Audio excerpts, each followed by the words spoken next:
Assalamualaikum warahmatullahi wabarakatuh. Waalaikumsalam. Alhamdulillah, nahmaduhu wa nasta'inuhu wa nastaghfiruh wa na'udzu billahi min shururi anfusina wa min sayyi'ati a'malina. May yahdihillahu fala mudilla lahu wa man yudlilhu fala hadiya lahu.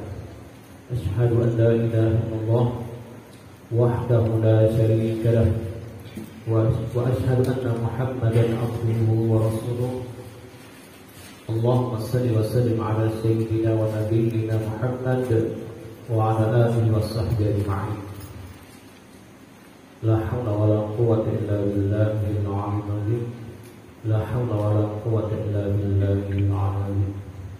Amma ba'd.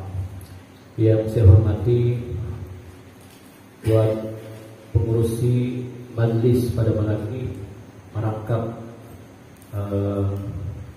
insyaallah pengurus masjid Jami' Asbullah Tahiri, yang mana masjid ini adalah seperti mana yang tersebut sebelumnya adalah salah satu masjid yang tertua di daerah Sedangkan ini.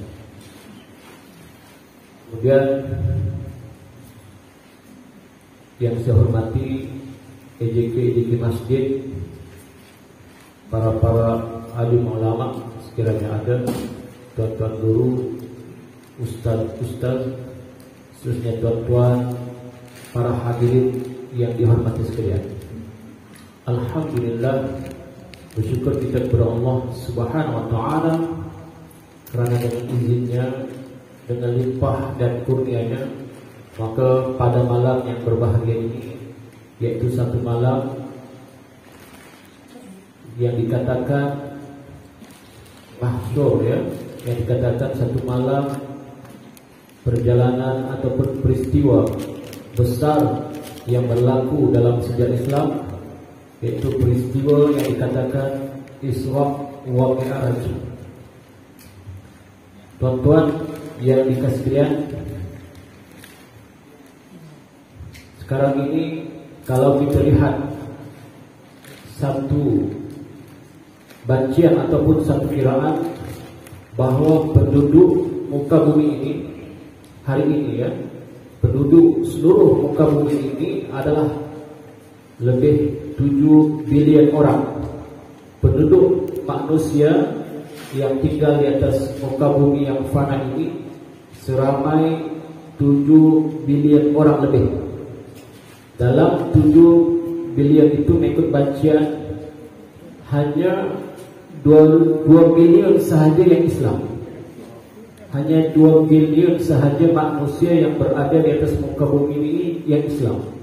5 bilion itu semua bukan Islam. Bermakna tuan-tuan yang dikasihi sekalian, kalau kita disebahkan di padang mahsyar, umpamanya contoh 7 bilion manusia itu tadi, 5 bilion orang kafir yang tidak memasuki Islam ataupun tidak sempat bertaubat ataupun tidak dapat rahmat Allah, confirm masuk dalam neraka. Wali'azubillahi min dzalik. Hanya 2 bilion manusia yang Islam. 2 bilion tuan-tuan. Itu pun 2 bilion manusia yang Islam yang berada di atas muka bumi ini dibagi lagi, dikategorikan lagi. Kerana apa? Dalam 2 bilion manusia yang berada di atas muka bumi ini, tidak semua manusia yang Islam itu mengerjakan sembahyang 5 waktu sehari semalam. Sedikit tuan-tuan, boleh dihitung, boleh dikira. Sebab itu Allah berfirman dalam Al-Quran, wa qalilun min ibadiyas syakur, sedikit sekali hamba-hamba yang bersyukur, sedikit. Dalam 2 bilion umat Islam yang berada di atas muka bumi ini, banyak yang meninggalkan sembahyang. Kemudian yang mengerjakan sembahyang pula, orang yang menunaikan salat pula, banyak yang lalai. Kemudian orang yang mengerjakan sembahyang pula, banyak yang jahil. Ini disebut oleh ulama dalam kitab-kitab muktabar. Sedangkan orang jahil itu al-jahilu aduullah walau kana abidan. Orang jahil itu musuh Allah sekalipun dia ahli ibadah. Kenapa tuan-tuan? kita bincangkan sedikit sebelum kita masuk topik yang kita nak bincangkan malam ini, yaitu Isra dan Mi'raj. Orang yang jahil maknanya kalau dia menunaikan salat, alhamdulillah, syukur kepada Allah. Tetapi dia masih tahu tentang rukun-rukun sembahyang ini. Rukun qalbi, rukun qawli, rukun fi'li, mesti tahu. 13 rukun itu mesti dipelajari, mesti dipahami sungguh-sungguh. Barulah sembahyang kita itu bermakna, teman. Sebab orang yang sembahyang itu tidak akan khusyuk selagi dia tidak mengetahui rukun sembahyang yang 13 ini. Dia tidak akan khusyuk.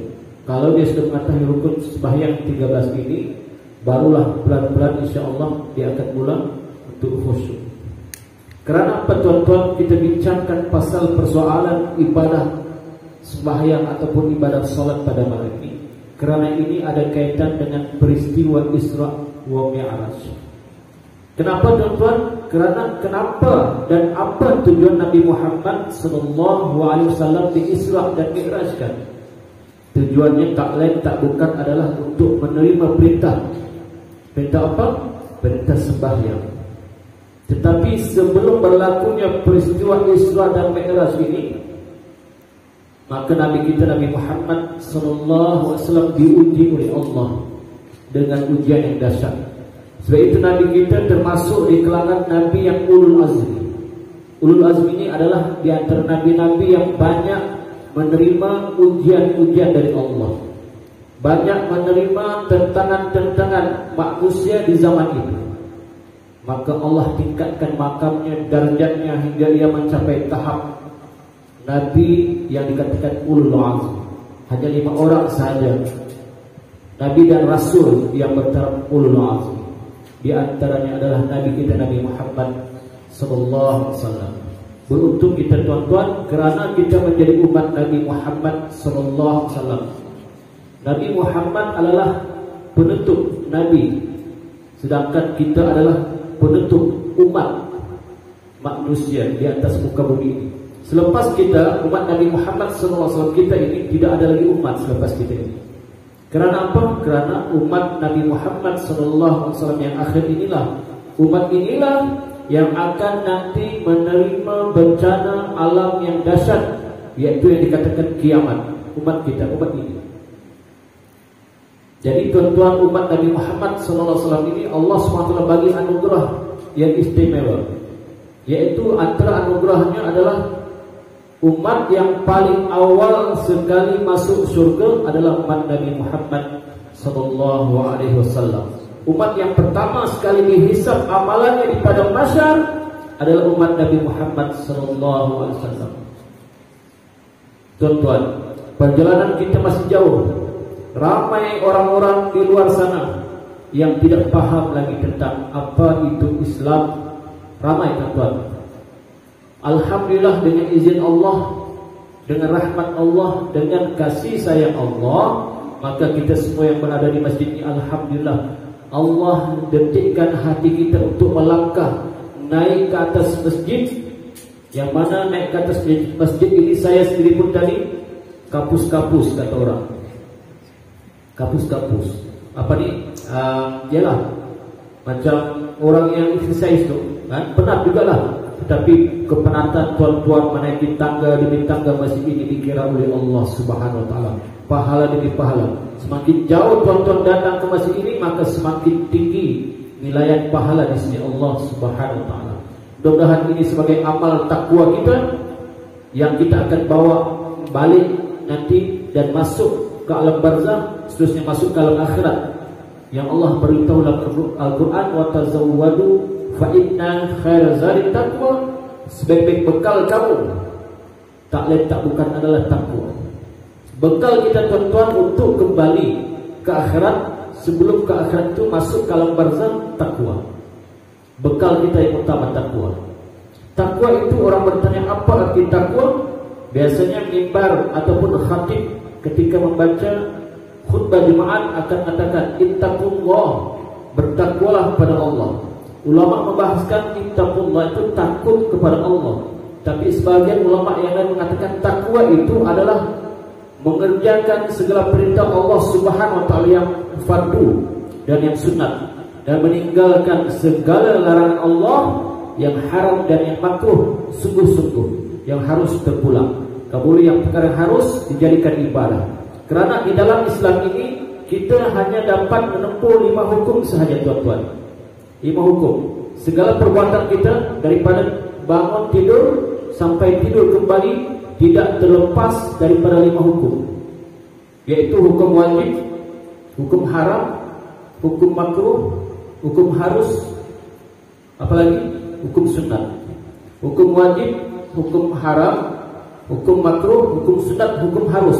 5 perkara ini akan kita lalui sebagai umat Islam sejak kita buka mata pagi-pagi hingga tutup mata. Semua dilalui tuan-tuan. Ini sebagai mukadimah sebelum kita masuk ke tajuk yang utama untuk kita mudah faham. Contoh, kadang-kadang orang pening bagaimana 5 hukum ini boleh menjadi ibadah. Kerana ulama mengatakan setiap perbuatan kita yang diniatkan kerana Allah akan jadi ibadah kalau nawaitunya betul. Kalau niatnya betul, kata Imam Syafi'i, kalau sesuatu perkara itu akan jadi ibadah kalau niatnya betul. Bukan setakat sembahyang ini jadi ibadah, perbuatan-perbuatan yang di luar sembahyang itu pun jadi ibadah kalau niatnya betul. Contoh, ya, saya nak ceritakan satu perbuatan yang mana perbuatan ini orang anggap bukan ibadah, tetapi jadi ibadah dan tidak terlepas dari 5 hukum. Perbuatan ini ringan saja tuan-tuan, tetapi tidak terlepas dari 5 hukum, yaitu kalau tidak jatuh hukum wajib, jatuh hukum sunat. Tidak jatuh hukum sunat, jatuh hukum haram. Tidak jatuh hukum haram, jatuh hukum makruh. Tidak jatuh makruh, jatuh harus. Apa dia tuan-tuan? Yang orang anggap remeh, orang anggap bukan ibadah. Setengah orang menganggap ibadah itu duduk di masjid, sembahyang, baca Quran, berzikir, dengar kuliah. Ini memang betul, ini ibadah. Tapi ada ibadah yang lain kalau kita niat betul kerana Allah, jadi ibadah. Artinya 24 jam kita dalam ibadah. Kerana kata Imam Syafi'i, untuk menjadi orang soleh itu, ingat kan? Untuk menjadi orang soleh itu hendaklah 18 jam. 18 jam kita berada dalam keadaan ibadah. 18 jam. Sehari semalam berapa? 24 jam. Bermakna 18 jam ini dalam kedudukan ibadah itu tanda orang saleh. Jadi kalau kita harap sembahyang saja tuan-tuan, sembahyang sehari semalam 5 waktu, satu waktu kita letaklah 5 minit. 5 minit kali 5 berapa? 25 minit. Takkanlah 25 minit ibadah kita sehari semalam. Sembahyang, baca Quran taruhlah sejam sehari. Sejam 20 minit. Kan? Zikir taruhlah letaklah sejam. 2 jam 25 minit. Takkanlah 2 jam 25 minit ibadah kita yang kita nak sembahkan kepada Allah Rabbul Alamin terlalu sedikit. Inikah bekal kita bawa? Sembahyang 20 minit, zikir 1 jam, ini contoh. Baca Quran 1 jam, 2 jam 25 minit kita nak bawa kembali ke alam barzah, berbaloi kan tuan-tuan? Tidak berbaloi. Sebab itu kata Imam Syafi'i, hendaklah kita beribadah 18 jam, insya-Allah ibadah itu akan jadi pahala. Bagaimana tuan-tuan? Okey, kita nak bahas sedikit sebelum masuk tajuk sebagai mukadimah. Pertama sekali, ada satu perbuatan yang dianggap remeh. Masyarakat anggap remeh, bukan ibadah, yaitu perbuatan menguap. Betul? Betul kan? Menguap anggap remeh. Tapi menguap ini boleh jatuh wajib. Boleh jatuh wajib. Artinya kalau orang tidak menguap, berdosa dia. Macam mana?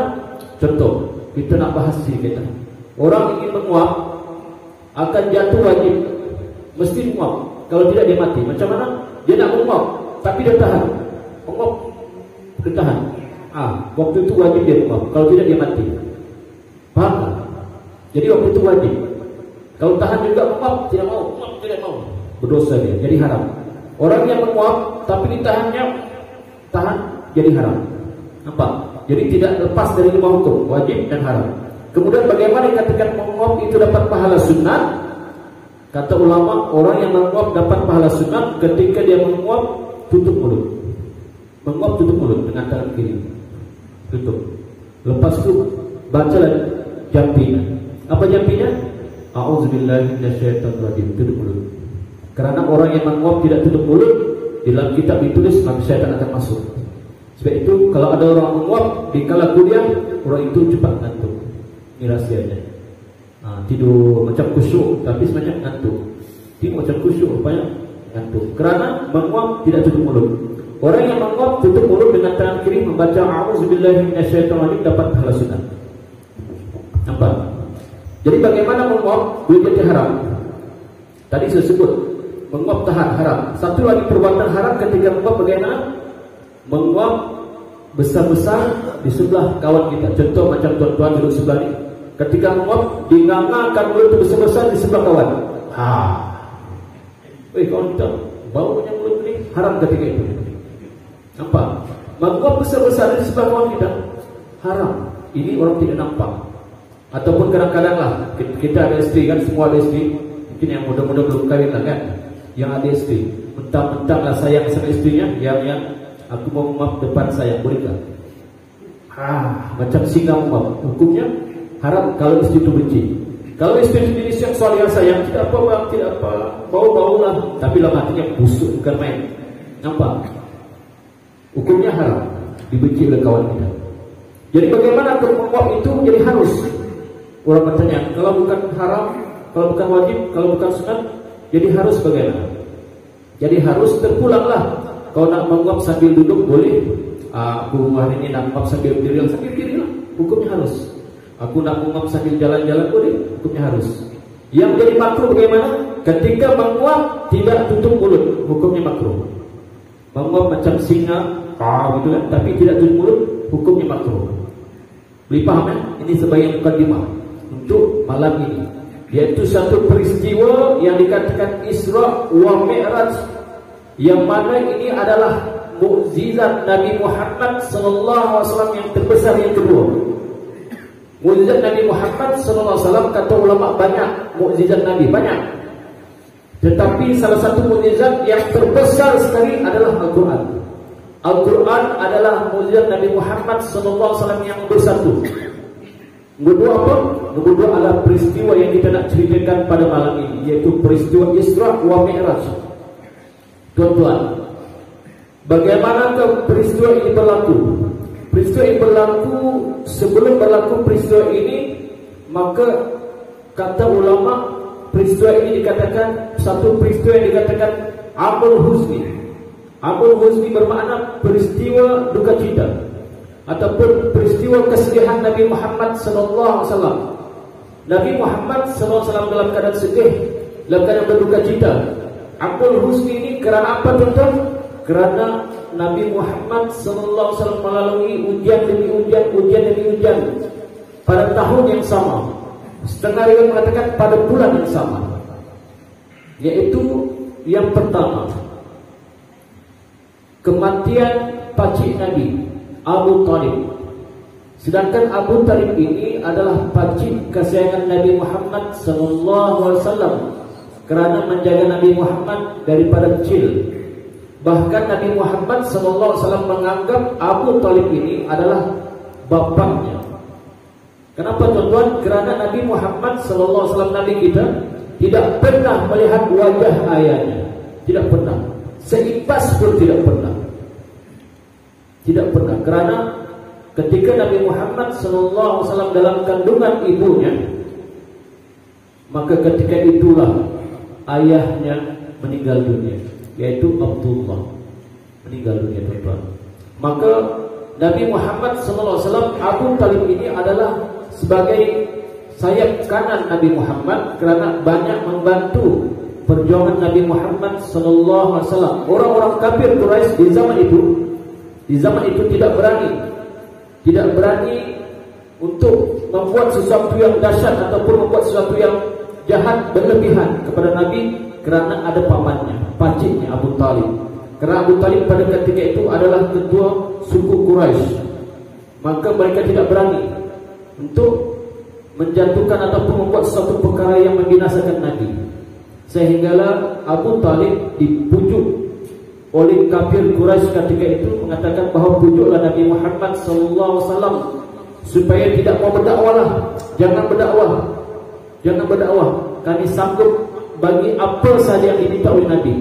Maka datanglah pamannya atau pakciknya Abu Talib, "Ya Muhammad, tinggalkanlah perjuanganmu itu. Orang-orang kafir Quraisy sanggup memberi engkau apa sahaja." Apa kata Nabi Muhammad?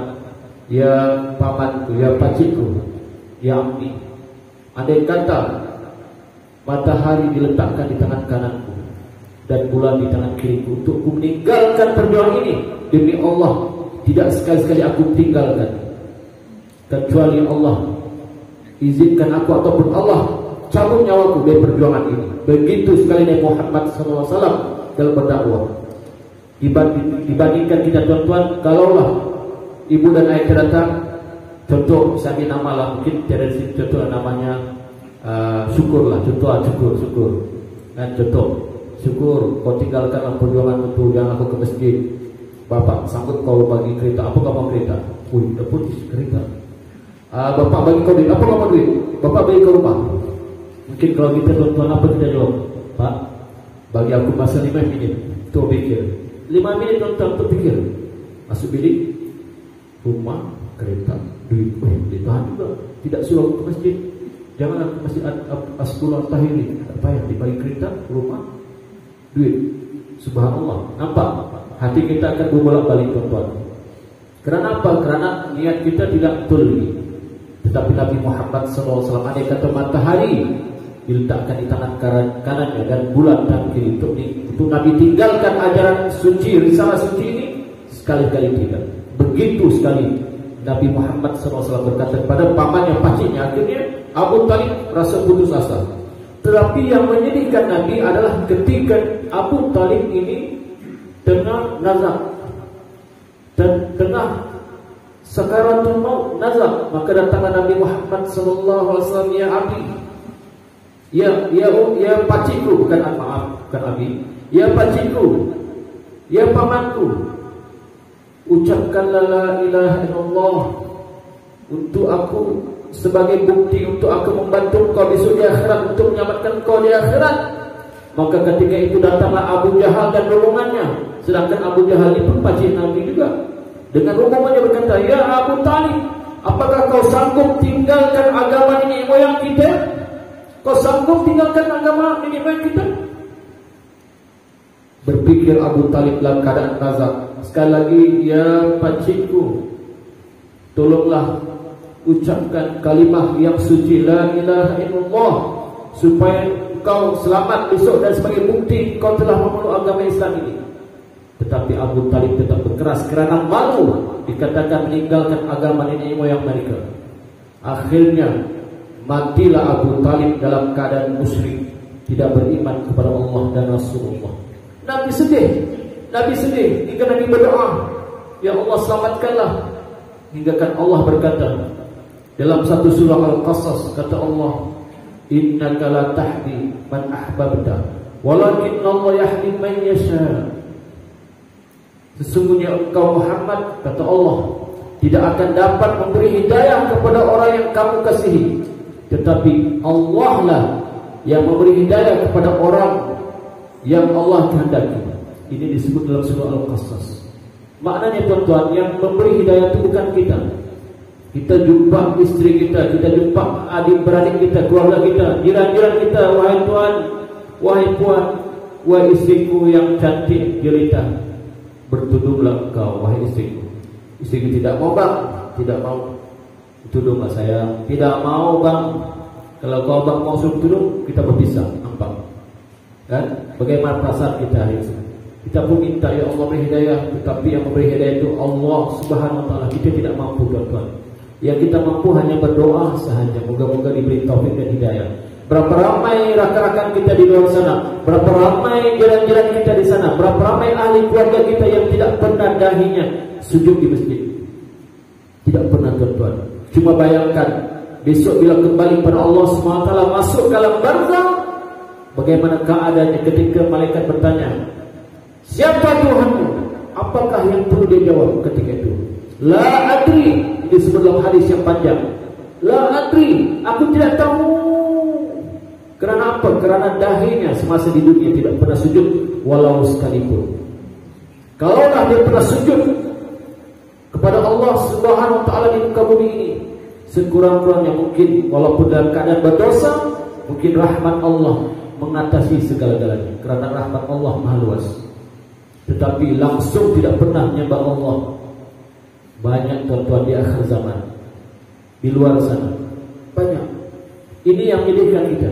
Kemudian peristiwa yang kedua yang berlaku, yang dikatakan Amul Huzni, yaitu tahun kesedihan dan tahun duka cita adalah kewafatan.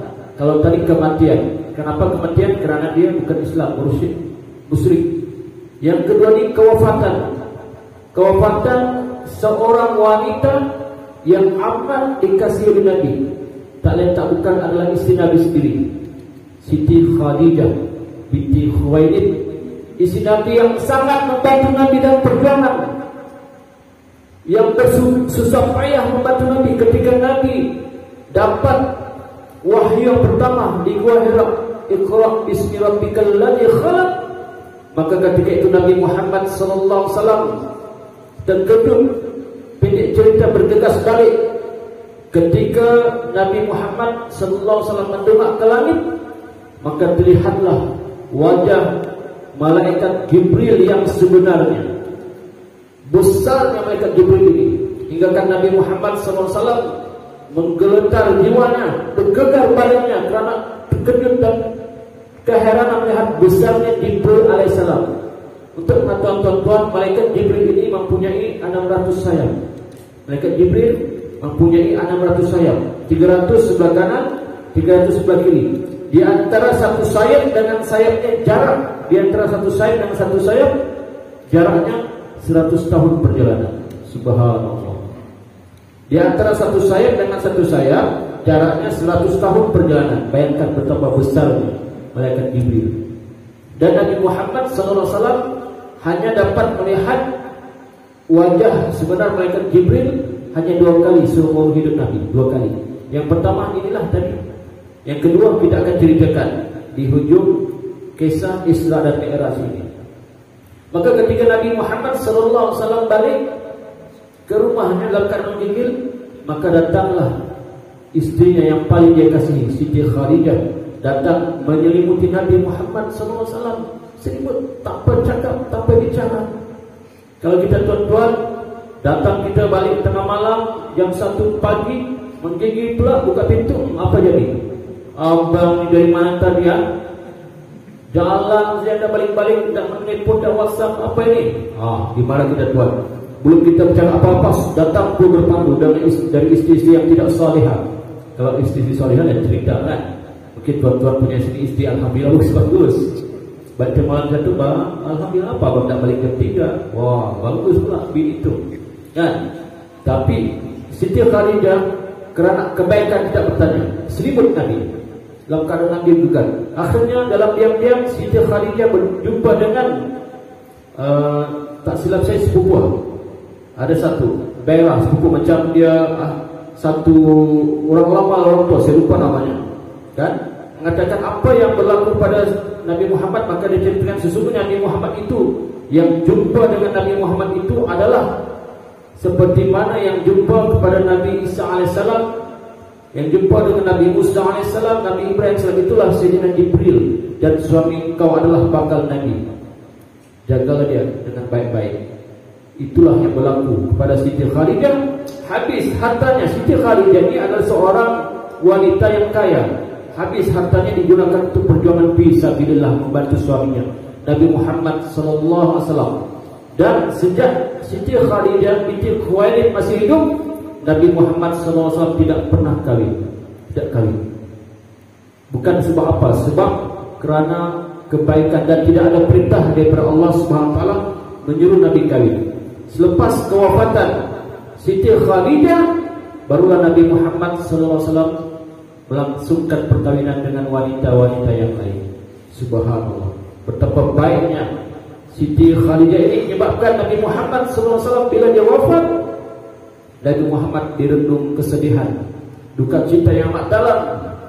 Hingga kan ketika itu tidak ada tempat untuk, bukan bergantung sepenuhnya ada Allah SWT, tapi maknanya untuk membantu perjuangan Nabi tidak ada. Abu Talib sudah meninggal, Siti Khadijah sudah wafat. Akhirnya kaum muslimin ketika itu terkalap dihimpit, bahkan dipulaukan 3 tahun dalam satu surat perjanjian. Tidak boleh berurus berniaga dengan orang lain, tidak boleh membeli barang dengan orang lain. Orang lain pula tidak boleh membeli barang dengan kita, tak boleh urusan-urusnya, tidak boleh urusan perkawinan, tidak boleh, semua tidak boleh. Dikepung Rasulullah dan para sahabat selama 3 tahun. Akhirnya para sahabat kerana kehabisan makanan terpaksa memakan rumput-rumput kering. Tinggalkan mulut-mulut para sahabat, dikatakan dalam kitab, pecah-pecah dan bernanah kerana tidak dapat makan selama 3 tahun. Subhanallah. Kita tuan-tuan bukan saja tidak dapat makan, dapat minum lagi, dibagi lagi air mineral malam ini. Ini perjuangan kita malam ini. Terima kasih kepada yang bagi air mineral. Lihat tuan-tuan, di dalam keadaan duka cita inilah maka Allah Subhanahu wa taala memerintahkan, wahai Jibril, wahai malaikat Jibril, jemputlah Nabi Muhammad sallallahu alaihi wasallam untuk melalui satu perjalanan yang jauh, ini bertemu dengan Allah Subhanahu wa taala.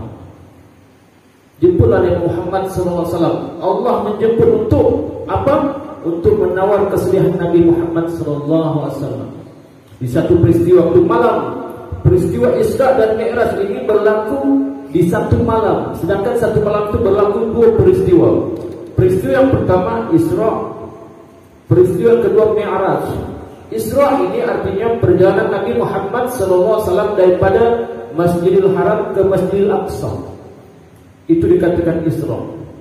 Kan kita baca surah Isra, Subhanalladzi asra bi'abdihi laylan minal masjidil haram ilal masjidil aqsa alladzi barakna hawla. Ini adalah satu perjalanan. Maha suci Allah yang telah memperjalankan hamba-Nya pada suatu malam dari Masjidil Haram ke Masjidil Aqsa, yang telah kami berkati sekelilingnya agar kami perlihatkan kepadanya sebahagian dari tanda-tanda kebesaran kami. Berlaku di satu malam tuan-tuan, 2 peristiwa, yaitu Isra dan Mi'raj. Isra ini adalah perjalanan Nabi Muhammad SAW daripada Masjidil Haram ke Masjidil Aqsa. Dengan apa tuan-tuan? Dengan didatangkan satu kenderaan yang istimewa, didatangkan satu kenderaan daripada surga yang bernama buraq. Buraq ini kata ulama berdasarkan hadis Nabi Muhammad SAW yang sahih, buraq ini adalah sejenis binatang, hewan yang tidak seakan-akan seperti kendaraan kuda, tetapi tidak sebesar kuda, kecil sedikit daripada kuda dan besar sedikit daripada keldai. Keadaannya besar sedikit pada binatang keldai dan kecil sedikit daripada kuda. Ini keadaan buraq. Buraq ini adalah buraq daripada surga. Allah Subhanahu wa taala datangkan untuk sebagai kendaraan Nabi Muhammad sallallahu alaihi wasallam di satu perjalanan yang luas, di satu perjalanan yang jauh. Kendaraan ini digunakan oleh Nabi Muhammad sallallahu alaihi wasallam. Sebelum itu nak ringkaskan cerita, sebab kalau cerita panjang masa ini, yaitu sebelum itu Nabi Muhammad sallallahu alaihi wasallam telah dijumpai, telah ditemui oleh Jibril, Sayyidina Jibril, untuk dibersihkan hatinya kali kedua. Kali pertama dibersihkan hati Nabi Muhammad SAW ketika umur Nabi 5 tahun. Ketika Nabi bermain-main dengan kanak-kanak sebaya dengan dia, maka dibersihkanlah hati Nabi ketika itu. Yang pertama, panjang ceritanya. Yang kedua ini, dibersihkan hati Nabi Muhammad SAW untuk kali kedua. Selepas itu, pada malam itu maka berjalanlah Nabi Muhammad SAW daripada Masjidil Haram ke Masjidil Aqsa dengan satu perjalanan yang banyak peristiwa berlaku tuan-tuan. Banyak peristiwa berlaku. Dan ulama sepakat, ijma ulama mengatakan Nabi Muhammad SAW di Isra dan di Mi'rajkan oleh Allah itu adalah dengan roh dan jasad. Dengan roh dan jasad. Ini ijma ulama. Ijma ulama. Kemudian buraq ini pula, buraq yang menjadi kendaraan Nabi Muhammad SAW ini, kepentasannya ataupun kelajuannya adalah ibarat sejauh mata memandang. Maknanya kalau dia pandang di sana, maka dia akan sampai di sana. Lajunya burak ini, perjalanannya terlalu laju. Akhirnya dalam perjalanan itu Nabi Muhammad SAW sebelum menaiki kendaraan burak ini, maka burak ini asalnya tidak ingin Nabi Muhammad SAW naik di belakangnya pada ketika awal. Tetapi akhirnya malaikat Jibril berkata, wahai burak, tidakkah engkau merasa malu? Demi Allah, tidak ada seorang pun yang menganggap engkau yang lebih mulia di sisi Allah Ta'ala daripada Rasulullah Nabi Muhammad SAW. Jadi kita berehat sebentar untuk memberi lawan pada azan, dan setelah kita sambung kembali.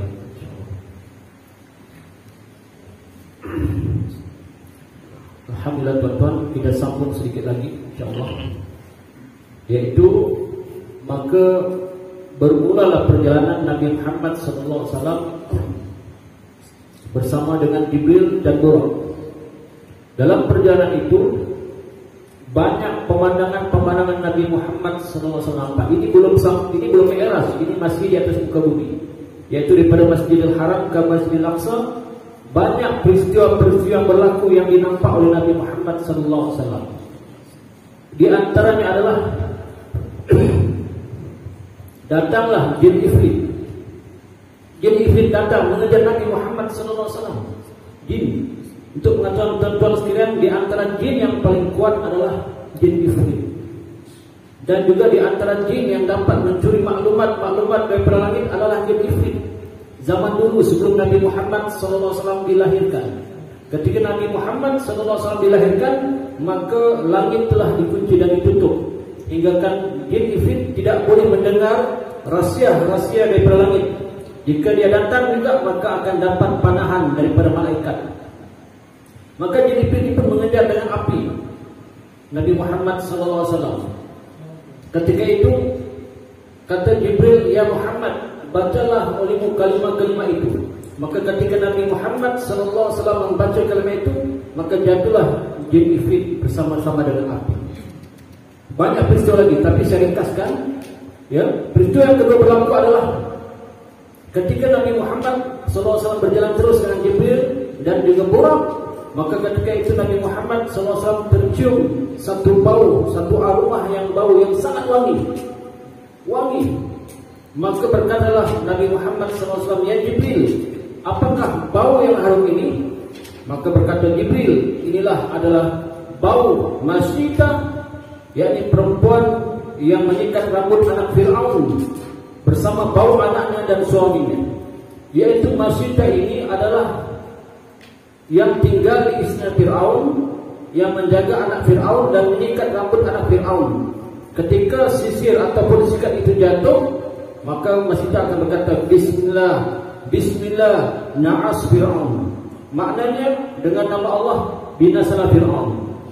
Maka didengarlah oleh budak ini, anak Fir'aun ini. Maka kata budak ini, adakah bagi kamu Tuhan selain daripada bapakku? Kata Masyidah, ada. Bahkan dialah Tuhan engkau dan Tuhan bapa engkau. Maka budak ini pun berkata, adakah engkau mahu aku ceritakan perkara ini kepada ayahku, yakni Fir'aun lah? Maka kata Masyidah, silakan. Maka bila budak perempuan ini cerita kepada Fir'aun, maka dipanggillah Masyidah kepada Fir'aun. Bahkan dipanggil juga suaminya, dipanggil juga anaknya. Masyidah ini mempunyai dua orang anak, satu kecil yang masih bayi dan satu yang sudah besar. Maka ketika dipanggil, Fir'aun berkata, benarkah apakah yang dikatakan oleh anakku bahawa ada Tuhan selain daripada aku? Kata Masyidah, bahkan Tuhanku adalah Tuhan kamu juga. Benarkah demikian? Apakah kamu tidak takut hukumanku? Kata Masyidah, kami tidak takut. Maka akhirnya diangkatlah satu kuali yang besar, yang mana di dalam kuali itu diletakkan air yang mendidih, yang panas mendidih. Kemudian dikatakan lagi oleh Fir'aun kepada suaminya, kepada Masyidah, apakah kamu masih lagi yakin bahawa ada Tuhan selain daripada aku? Kata Masyidah, bahkan Tuhanku Allah dan Tuhan kamu pun sama, Allah. Maka akhirnya ditolaklah suaminya masuk ke dalam kawah yang panas mendidih itu. Kemudian anaknya yang besar, yang terakhir Masyidah bersama dengan seorang bayi yang masih kecil. Ketika itu Masyidah rasa tidak tergamak untuk terjun dalam kawah yang panas itu. Masyidah berkata dalam hati, bagaimana keadaan bayiku ini? Aku tidak sanggup. Tetapi akhirnya dengan izin Allah SWT maka bercakaplah bayi ini. Wahai ibuku, jangan takut, terjunlah. Sesungguhnya kita berada dalam kebenaran. Maka Masyidah pun terjun bersama dengan bayinya ke dalam kawah yang mendidih itu. Subhanallah. Itulah yang dihidup oleh Nabi Muhammad sallallahu alaihi wasallam ketika Isra yang sangat wangi. Dan tuan-tuan, di dalam kitab ditulis ada 10 kanak-kanak yang berkata-kata ketika masih bayi. Ada 10. Tapi malam ini kita tidak ceritakanlah yang 10 itu karena untuk menyematkan masa. Kita terus masuk ya. Peristiwa yang seterusnya yaitu peristiwa ketika Nabi Muhammad sallallahu alaihi wasallam berjalan terus untuk menunaikan dan untuk menerima jemputan Allah Subhanahu wa taala yang dikatakan Isra wa Mi'raj ini. Maka sebelum itu ada satu peristiwa lagi ya. Sebenarnya banyak peristiwa yang berlaku. Yaitu ketika Nabi sallallahu alaihi wasallam berjalan, maka datang beberapa kaum yang kaum ini memecahkan kepala mereka sendiri. Nabi Muhammad sallallahu alaihi wasallam nampak ketika dalam perjalanan Isra itu, Mi'raj itu, dia nampak satu kaum, kerja kaum ini pecahkan kepalanya sendiri dengan batu. Pecahkan. Tapi yang peliknya, bila dipecahkan bercantum balik jadi sedekah. Begitulah aneh, sangat aneh. Maka berkatalah Nabi Muhammad, ya Jibril, siapakah ini? Maka berkatalah Jibril, mereka itulah yang memberatkan kepala mereka untuk menunaikan salat. Mereka itulah maknanya yang tidak ingin menunaikan salat. Berat, rasa mereka berat. Maka akhirnya penyesalan mereka tidak kesudahan bila berlaku masa yaitu hancurnya dunia ini dan berlaku satu penyiksaan yang dahsyat, maka mereka akan pecahkan kepala mereka sendiri menggunakan batu. Subhanallah. Dahsyat tuan-tuan ya. Orang yang tidak mengerjakan sembahyang. Subhanallah. Kita ringkas-ringkaskan saja. Kemudian datang pula beberapa kaum yang mana di hadapan mereka terdapat daging. Di hadapan mereka dapat daging yang masak lagi baik dalam satu periuk. Kemudian juga terdapat daging yang mentah lagi busuk. Tetapi yang anehnya, mereka memakan daging yang mentah dan busuk itu. Daging yang dimasak mereka tidak makan. Subhanallah. Daging yang masak, yang baik, mereka tidak makan di depan. Tapi daging yang busuk di depan mereka juga mereka makan. Pelik. Maka Nabi pun berkata, ya Jibril, apakah ini? Kata Jibril, ini adalah lelaki ingat, lelaki dari kalangan umatmu yang ada istri yang halal lagi baik. Ada istri yang halal lagi baik, tapi masih lagi mencari wanita-wanita jalan yang di luar sana hingga melakukan zina. Subhanallah. Ya, ini peristiwa yang menyeramkan tuan-tuan. Banyak lagi peristiwa-peristiwa lain.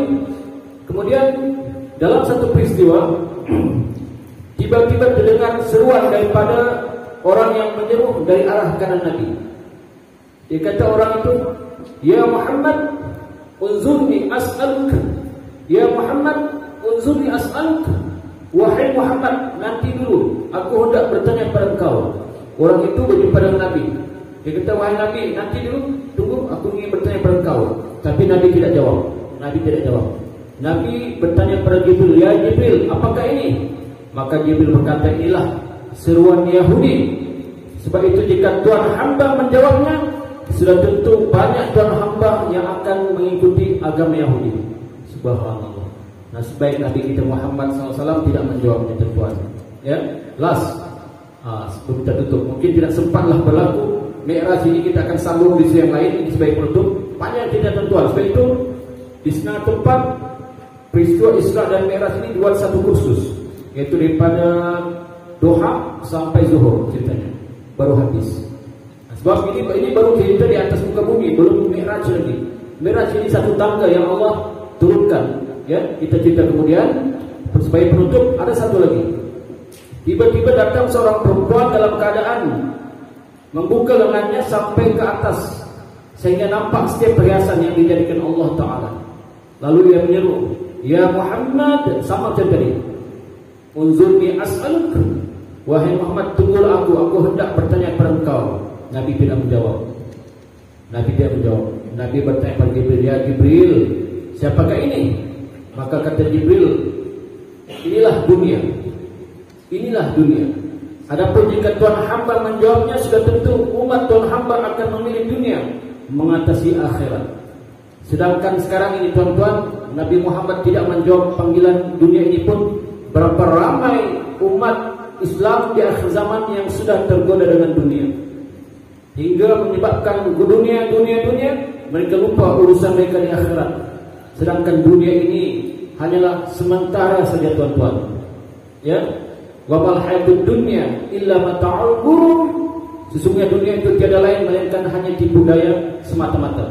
Tetapi kalau orang-orang saleh dia jadikan dunia ini sebagai batu loncatan untuk mendekatkan diri pada Allah Subhanahu wa taala. Contoh umpama kereta, kendaraan adalah dunia, tapi dia gunakan kendaraan itu untuk perjuangan jihad fi sabilillah. Dia gunakan kendaraan itu untuk mengangkut orang datang ke masjid mendengar kuliah. Dia gunakan kendaraan itu untuk membantu orang yang susah, maka pahala baginya. Itu maknanya dunia dijadikan sebagai landasan menuju ke akhirat. Tuan-tuan yang dikasihi, sebenarnya peristiwa Isra dan Mi'raj ini panjang ceritanya dan banyak berlaku iktibar-iktibar yang baik untuk kita jadikan toladan. Sebab seperti mana saya sebut tadi, ia adalah satu mukjizat Nabi yang terbesar selepas Al-Quran. Al-Quran adalah mukjizat Nabi Muhammad SAW yang ditinggalkan untuk umat ini. Yang pertama, yang paling besar. Yang kedua adalah peristiwa Isra dan Mi'raj. Setiap tahun kita bercerita, daripada dulu hingga sekarang, cerita peristiwa Isra dan Mi'raj ini tidak habis-habis tuan-tuan. Tidak habis-habis. Subhanallah, ya. Mudah-mudahan apa yang kita sampaikan pada malam ini menjadi iktibar dan menjadi panduan kita, insya-Allah. Jadi saya rasa cukup saya itu untuk malam ini, insya-Allah. Jika ada kesempatan dan masa yang terluang, kita akan sambung di malam-malam yang berikutnya. Yang benar itu sesungguhnya datang daripada Allah Subhanahu wa taala, dan yang salah dan silap itu adalah daripada kelemahan hawa nafsu saya sendiri. Aqulu qouli hadza wa astaghfirullah wa lakum lisairil muslimin fastaghfiru innahu wal ghafurur rahim. Assalamualaikum warahmatullahi wabarakatuh.